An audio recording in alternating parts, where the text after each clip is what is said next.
നമസ്കാരം. ശബരിമല സ്വർണ്ണക്കൊള്ളക്കേസിലെ അന്വേഷണം തദ്ദേശ സ്വയംഭരണ തെരഞ്ഞെടുപ്പിന് ശേഷം വീണ്ടും ഊർജിതമാവുകയാണ്. അന്വേഷണം ഇനിയും ഉന്നത തലങ്ങളിലേക്ക് നീങ്ങുമെന്ന സൂചനകൾ ശക്തമാകുന്നതിനിടെ രാഷ്ട്രീയ ഭരണവൃത്തങ്ങളിൽ കടുത്ത ആശങ്കയാണ് ഉയർന്നത്. ദേവസ്വം മുൻ അഡ്മിനിസ്ട്രേറ്റീവ് ഓഫീസർ എസ് ശ്രീകുമാറിന്റെ അറസ്റ്റ് കേസിൽ നിർണായക വഴിത്തിരിവായി മാറിയിട്ടുണ്ട്.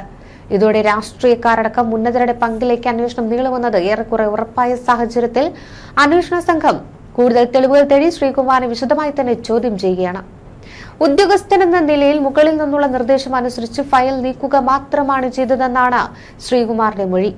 ഈ മൊഴി ആരിലേക്ക് നീങ്ങുമെന്നാണ് ഇനി കണ്ടറിയേണ്ടത്. 2019 ദ്വാരപാലക ശില്പപാളികൾ സ്വർണ്ണ പൂശുവാനായി പുറത്തേക്ക് കൊണ്ടുപോയപ്പോൾ അഡ്മിനിസ്ട്രേറ്റീവ് ഓഫീസറായിരുന്നു ശ്രീകുമാർ.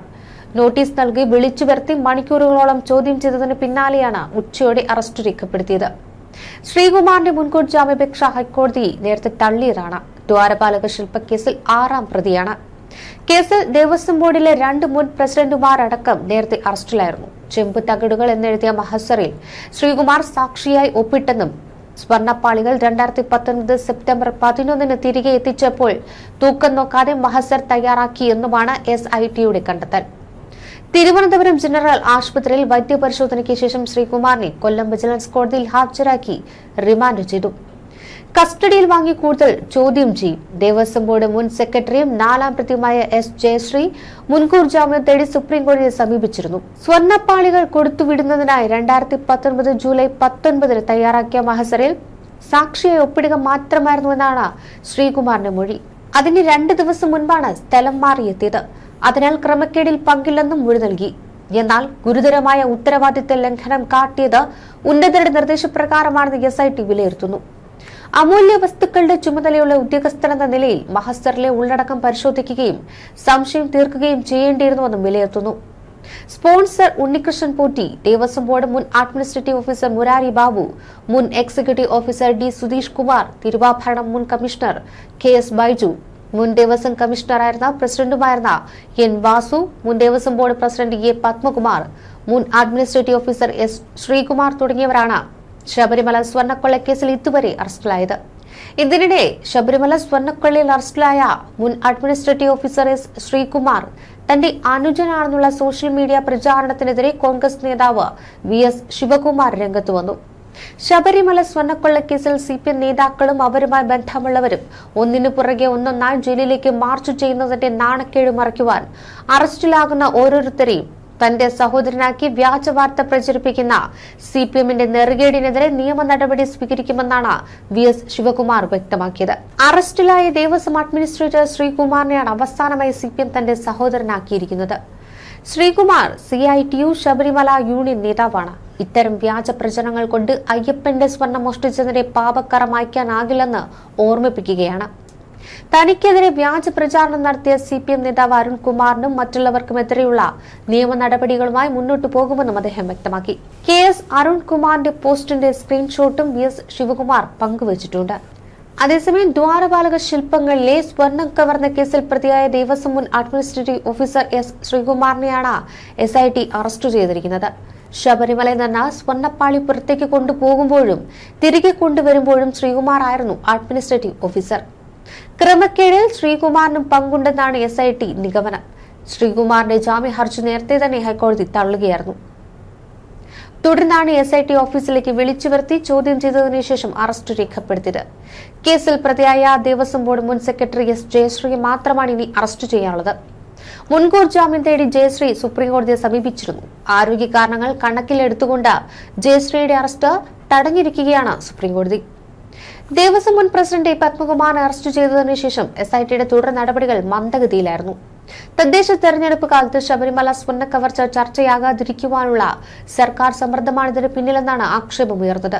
ശബരിമല ക്ഷേത്രത്തിലെ സ്വർണ്ണാഭരണവുമായി ബന്ധപ്പെട്ട കേസുകളിലെ FIR ഉൾപ്പെടെയുള്ള രേഖകളുടെ സർട്ടിഫൈഡ് പകർപ്പ് ആവശ്യപ്പെട്ടുകൊണ്ട് കൊല്ലം വിജിലൻസ് കോടതിയിൽ എൻഫോഴ്സ്മെന്റ് ഡയറക്ടറേറ്റ് സമർപ്പിച്ച അപേക്ഷയിൽ നാളെയാണ് വിധി പറയുക.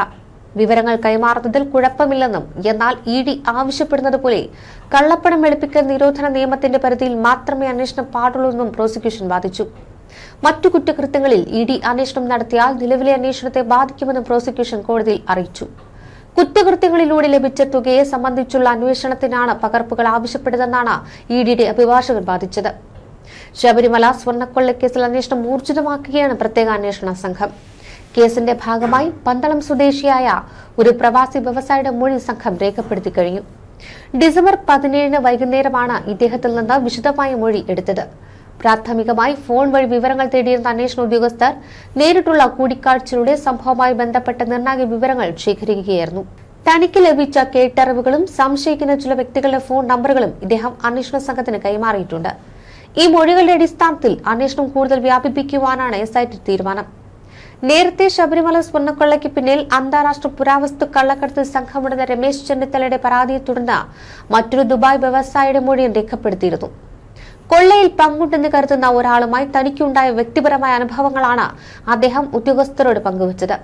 എന്നാൽ ആരോപണങ്ങൾ ശരിവെക്കുന്ന തരത്തിലുള്ള രേഖകളൊന്നും ഹാജരാക്കാൻ ഇദ്ദേഹത്തിന് കഴിഞ്ഞിട്ടില്ലെന്നാണ് അന്വേഷണ സംഘം വ്യക്തമാക്കിയത്. ഇതിനിടെ തന്നെ പ്രതിപക്ഷ നേതാവ് VD സതീശനെതിരെ ദേവസ്വം മുൻ മന്ത്രിയും കഴക്കൂട്ടം MLAയുമായ കടകംപള്ളി സുരേന്ദ്രൻ കഴിഞ്ഞ ദിവസം രൂക്ഷ വിമർശനമുയർത്തി രംഗത്ത് വന്നിരുന്നു. ശബരിമല സ്വർണ്ണക്കൊള്ളയിൽ കടകംപള്ളിക്ക് പങ്കുണ്ടെന്ന് VD സതീശൻ ഉന്നയിച്ച ആരോപണത്തെ തുടർന്ന് കടകംപള്ളി മാനനഷ്ട കേസ് ഫയൽ ചെയ്തിരുന്നു. ഈ ഒരു പശ്ചാത്തലത്തിലാണ് കടകംപള്ളിയുടെ ഫേസ്ബുക്ക് പോസ്റ്റും കഴിഞ്ഞ ദിവസം പുറത്തുവന്നത്. VD സതീശനോട് ചുണയുണ്ടെങ്കിൽ ഇതിന്റെ തെളിവുകൾ ഇന്ന് കോടതിയിൽ ഹാജരാക്കണമെന്നാണ് കടകംപള്ളി വെല്ലുവിളി ഉയർത്തിയത്. ആ കുറിപ്പ് ഇങ്ങനെയായിരുന്നു: VD സതീശനെതിരെ താൻ ഫയൽ ചെയ്തിരിക്കുന്ന മാനനഷ്ട ഹർജിയുമായി ബന്ധപ്പെട്ട് തെറ്റായ വാർത്ത നൽകുന്നത് കഴിഞ്ഞ ദിവസം മനോരമ ന്യൂസാണ്. അത് തെറ്റാണെന്നും കോടതിയിൽ എന്താണ് നടക്കുന്നത് എന്നുമുള്ള തന്റെ വക്കീലിന്റെ പ്രസ്താവന ഞാൻ ഫേസ്ബുക്കിൽ പങ്കുവെക്കുകയും മീഡിയ ഗ്രൂപ്പുകളിൽ ഷെയർ ചെയ്യുകയും ചെയ്തിരുന്നു. ഇതിനുശേഷം നടന്നിരുന്ന തോന്നിവാസമാണ് നിങ്ങൾ കമന്റിൽ കാണുന്നത്. ഇത് എന്തൊരു തരം മാധ്യമ പ്രവർത്തനമാണ്? എല്ലാ മീഡിയയിലും ഒരേ ടൈംപ്ലേറ്റിൽ ഒരു വ്യാജ വാർത്ത വരുന്നുണ്ടെങ്കിൽ ഉറപ്പിക്കാം അതിന്റെ സോഴ്സ് ഒന്നായിരിക്കുമെന്ന്. ആ സോഴ്സ് ആരായിരിക്കുമെന്ന് നമുക്ക് ഊഹിക്കാമല്ലോ. ഇനി സതീശനോടാണ്: സതീശ, നേരിന്റെ ഒരു അംശം പോലും ഇല്ലാത്ത രാഷ്ട്രീയക്കാരനാണ് നിങ്ങളെന്ന് തെളിയിച്ചു. എങ്കിലും പറയുകയാണ്, രാഷ്ട്രീയം മാന്യമായി പ്രവർത്തിക്കാനുള്ളതാണ്. താൻ എന്റെ പേര് ഈ വിവാദത്തിലേക്ക് വലിച്ചൊഴിച്ച് മാസങ്ങളായില്ലേ? ചുണയുണ്ടെങ്കിൽ താൻ തന്റെ കയ്യിലുണ്ടെന്ന് പറയുന്ന തെളിവുകൾ ഇന്ന് കോടതിയിൽ ഹാജരാക്കൂ. കോടതിയും ജനങ്ങളും കാണട്ടെ. അതേസമയം കടകംപള്ളിക്കെതിരെ താൻ പറഞ്ഞതിൽ ഉറച്ചു നിൽക്കുന്നുവെന്നും ദ്വാരപാലക ശില്പം മറിച്ചുവിട്ടതിൽ ഇടനിലക്കാരൻ ഇദ്ദേഹമാണെന്നതിൽ സംശയമില്ലെന്നും തെളിവ് ഹാജരാക്കിക്കൊള്ളാമെന്നും VD സതീശൻ വ്യക്തമാക്കുന്നുണ്ട്. അന്നത്തെ ദേവസ്വം മന്ത്രിയായ കടകംപള്ളിയുടെ അറിവില്ലാതെ ഒന്നും സംഭവിക്കില്ലെന്നും കോടതി തെളിവ് ഹാജരാക്കാൻ വെല്ലുവിളിക്കേണ്ടതില്ലെന്നുമാണ് അദ്ദേഹം കൂട്ടിച്ചേർത്തത്.